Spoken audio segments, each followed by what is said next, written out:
Messaging on masks has been all over the place. We've had more than one request to talk about it again, so that's the topic of this week's Healthcare Triage.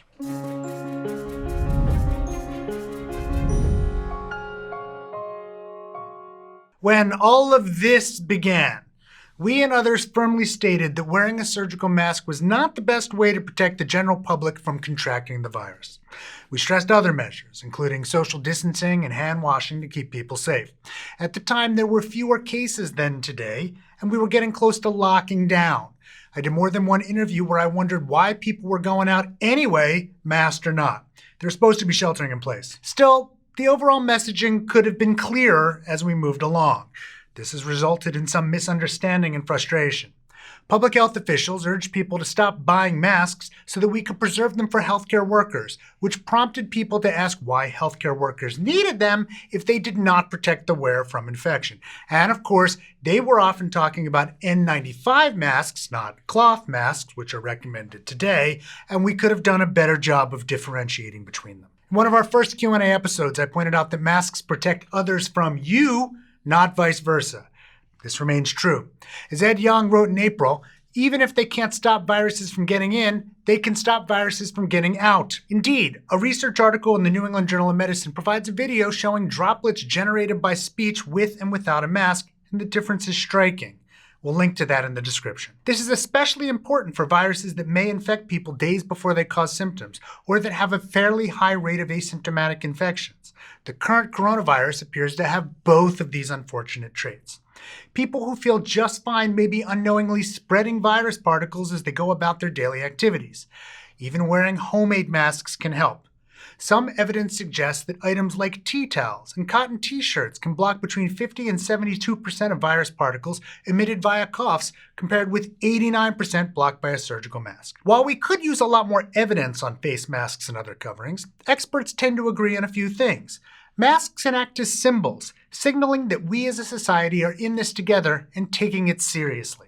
They can also offer reassurance to vulnerable people or people who cannot remain at home due to work or other responsibilities because, again, the evidence we do have tells us that we are more protected when people around us are wearing masks. Some people don't know this and are not wearing a mask because they don't think it's effective.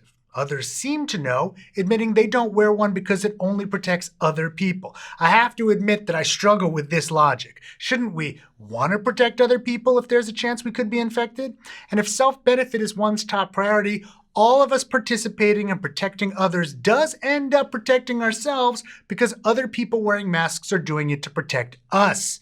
If we all set the example to protect each other, we will all end up with more protection. It's true that masks are not a solution in and of themselves. They are nowhere near as effective as social distancing. There's some concern that they provide a false sense of security to the wearer, potentially resulting in riskier behavior.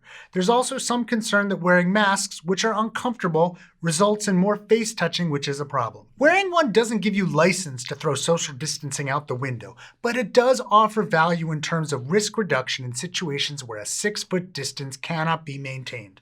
Combined with other prevention measures, consistent and widespread mask wearing may help us to prevent spread and keep things open. Some of the changing guidance on masks is simply a result of this being a novel and rapidly evolving situation. Different factors like availability of surgical masks and data on the utility of homemade masks have affected the recommendations as we've moved through the pandemic. Health officials are often doing the best they can with a lot of unknowns and a constantly shifting landscape. It's a tragedy that masks have become a partisan issue. I said on Twitter that I can understand people being annoyed about masks. I cannot understand when people become outraged when asked to wear a mask.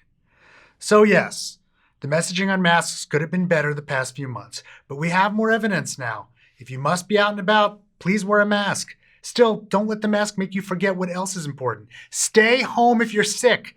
Maintain social distance whenever possible. Don't touch your face, wash your hands, all that stuff. Masks are part of the solution. They're not a strategy in and of themselves. Hey, did you enjoy this episode? You might enjoy last week's episode where we did a Q&A on new COVID stuff. We also really appreciate it when you like and subscribe down below. And if you go on over to patreon.com/healthcaretriage, you can help keep the show going even during a pandemic.